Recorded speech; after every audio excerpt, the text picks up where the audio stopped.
Good morning, children. Hope you all are doing good. So, we need to continue with the chapter now. We completed yesterday about our major food crops. Let's continue further from page 42. That's non-food crops given to you. The very first type of non-food crops is given as rubber. See, children, when we talk of rubber, although it is an equatorial crop, but with certain special conditions, if we had that moist and humid climate, it can very well grow in tropical and subtropical areas too. And when we talk about the amount of rainfall, around 200 centimeters of rainfall and temperature above 25 degrees Celsius is required to grow this crop. And apart from just it is used as the eraser which you have, rubber has lot of uses and used as raw material in many of the industries. If you can see in your book on the page, there is a chart, pie chart given to you, in which it is explained to you how rubber is used in different forms in different industries. So go through it once and you'll find it has many uses other than those just erasers. It is used as auto tires in tubes. Its latex is used as foam in different industries. Footwears are prepared by it. So there are many uses for this rubber plant, and it is used as a raw material in many of the industries too. Apart from it, we as Indians stand on the fifth position in the production of rubber. And there are many states where this rubber is grown in India, like Kerala, Karnataka, Garo Hills of Meghalaya. So these are the consumption of natural rubber is to a very large extent. Next crop, non-food crop, is the fiber crops. And when we talk of these fiber crops, we have basically many varieties of it available in our country, like cotton, jute, hemp, and natural silk. And they are the major forms of our fiber crops in the country. And if when we talk about cotton, jute, and hemp, they are derived from the crops grown in the soil. The latter is obtained from the cocoons of the silkworm. So we know when we talk of sericulture, the process of getting the silk from the cocoons of the mulberry tree, the worms that you must have done in your sciences too. Entire process is known as sericulture. So I would appreciate if today you Google yourself about sericulture and learn more about it. It is a very, very big industry, and the silk products, the beautiful silk saris, the beautiful silk clothes that we have at our homes, and that too long lasting, the very good quality of silk and cotton too is available in our country from our ancient times. And that was the reason many of the people, even the Portuguese, even the Britishers, Britain, much of our raw material used to go at that time also, that was made of cotton and silk and preferred throughout the world. Now, next that is given to you is about the cotton. See, when we talk of cotton, India was known as the home of this cotton plant. And of course, the major raw material for the cotton textile industry comes from India itself. And we are the third largest producer of cotton in the entire world.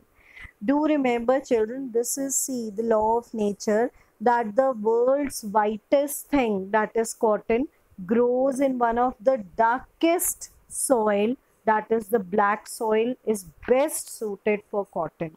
So this is the way how I learned that how cotton grows in certain type of soil. So I remember this line till date, that one of the most whitest thing in this world grows in the world's darkest soil. So that is black soil. And when we talk of cotton plant, it grows with 210 frost-free days. A very bright sunshine is required, and it matures itself within 6 to 8 months. There are many cotton producing states in our country like Maharashtra, Punjab, Haryana, UP, Andhra Pradesh, Gujarat. Next major fiber crop is jute. Jute, another word for jute is the golden fiber. And when we talk of this jute, it grows very well in that drain fertile soil, also in plains, also where soils are renewed every year. So, a good fertile soil is required to grow jute. High temperature is this necessity. And above all, when we talk of jute, its cost is quite high, and because of this increased cost, there are many other fibers which are available in the market which give a stiff competition to jute. So that is the reason that its production, its demand has gone down. Particularly if we talk about the fibers like nylon, if we talk about other fibers which are more stretchable and more cheaper than jute, they are more in demand. So this industry has really had a great setback in the past few years because there are many other synthetic fibers which give it a stiff competition. And above all, there are many states still where jute is in demand and grown to a larger extent. For example, if we talk about Orissa, Bengal, West Bengal especially, Bihar, Assam. Now children, I hope you must have understood the major food crops and non-food crops. Next thing that you need to learn is the technological and institutional reforms. See, if I talk about this topic, there are two major words which are highlighted. One is the technology and other one is the institutional reform. Reform means, of course, the changes that are brought from the past to the present years. And when we talk of these changes, they are brought by the better technology we keep on enhancing in our country, by the institutional searches we keep on doing in our country, and above all, by the support of the government. See, agriculture have been given the top priority in our 5-year plans from the day one. In the beginning also when these plans were made, yes, agriculture was the most important occupation. We have already read it. Slowly and slowly, the development of HYV seeds, we have already read about it, high yielding variety seeds of wheat and rice in the early 60s or 70s, they laid the foundation of green revolution in India. And after that, several schemes for irrigation were undertaken, arid and semi-arid areas were covered and they were brought under cultivation. When we talk of many of the reforms like collectivization, consolidations of holding, abolition of zamindari system, they were given a top priority to bring about institutional reforms in the country after independence. Then many schemes which were introduced by the government, like crop insurance scheme was launched by the government to protect the farmers against losses caused by crop failure on account of natural calamities like drought, flood, cyclone, etc. Then another major step taken by the government was easy availability of capital or investment input through a well-knit network of rural banking. Then small scale cooperatives were lifted with very low interest rates and they were facilitated a lot. Farmers were provided many subsidies for the modernization of agriculture. There were a lot of institutional reforms that took place. Subsidies were given to the for the agricultural inputs, and maximum subsidy till date is given on fertilizers too. Then in order to enhance the production, special seminars were being held, new agricultural universities were established, public procurement system was adopted, agriculture price commission did it.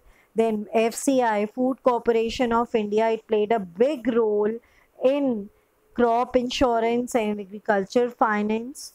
If you are aware of the present situation, lot of times like our HRD minister, Mrs. Sita Raman, she also declared the 5-day complete new budget of many crores for the Indian farmers were major part in it. Like if we talk about institutional banks like NABARD, they provide agricultural loan to the farmers. You know well, NABARD full form National Bank for Agriculture and Rural Development. And of course, see, this all is done to enhance, to bring better techniques for our farmers. Reason is very simple, children. We have our food in our plates every day and we are blessed to have it at our doorsteps. The reason is very simple, because few people really put in their toil and sweat. They work hard day and night to bring those food items, to bring those vegetables, to bring those fruits to our houses. And if they don't grow such things, the consumption of our country, which is at such a large scale, would fall down, and it will be difficult for us to fetch everyday meal.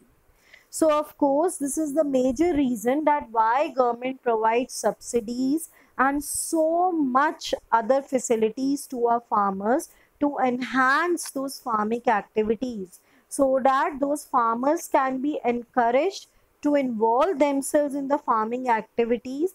And another part is that our farmers are too much dependent upon the climate, because you know well, you have plants around you and you know well how do plants grow.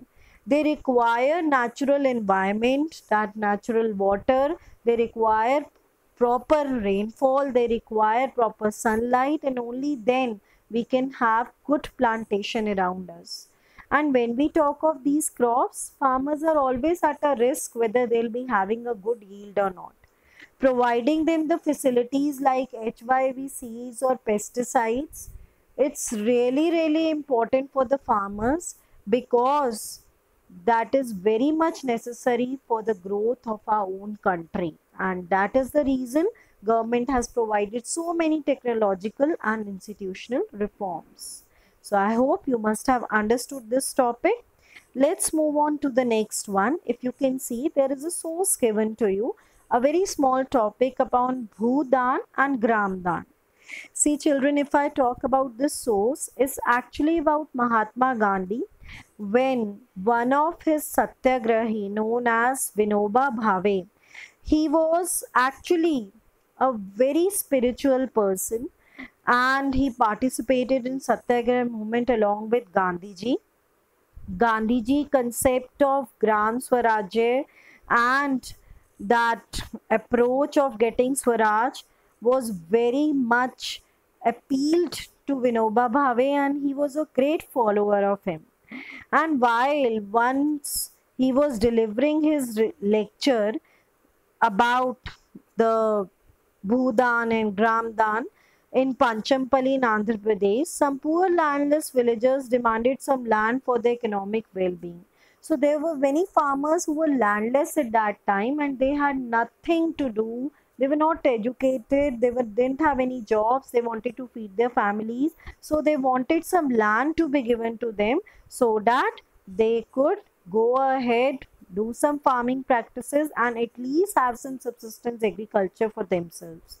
Vinoba Bhave took this initiative and he promised those farmers that he'll be arranging the land for them. Although this step was not taken immediately, he talked to the authorities. He kept on preaching to different zamidars, to different landowners to have some bhudan, some gramdan for these landless villagers.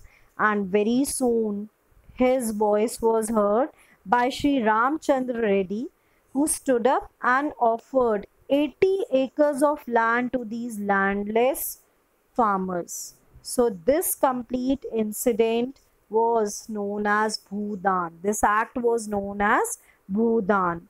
And of course, it was distributed between those landless farmers, and that term was given as the term Gramdan. So many of the landowners, many of the zamidars came in front after them, and this complete revolution, which was initiated by Gandhiji, followed by Vinoba Bhave, and it was termed as bloodless revolution. So it was a great act that was done by Gandhiji and Vinoba Bhave and remembered till date. So such acts are done by our government now, and many other people who are really humble, who really understand the need of the hour, and of course who are self-sufficient and can have this much out of their pocket that they can support these farmers or the poor people or the people below the poverty line too. I hope you must have understood Bhudan and Gramdan. Next topic is contribution of agriculture to the national economy, employment and output. So this topic will be continuing in our next class. You are requested to go through whatever is taught to you once, all those pages, and I hope you'll take good care of yourself. Thank you, children.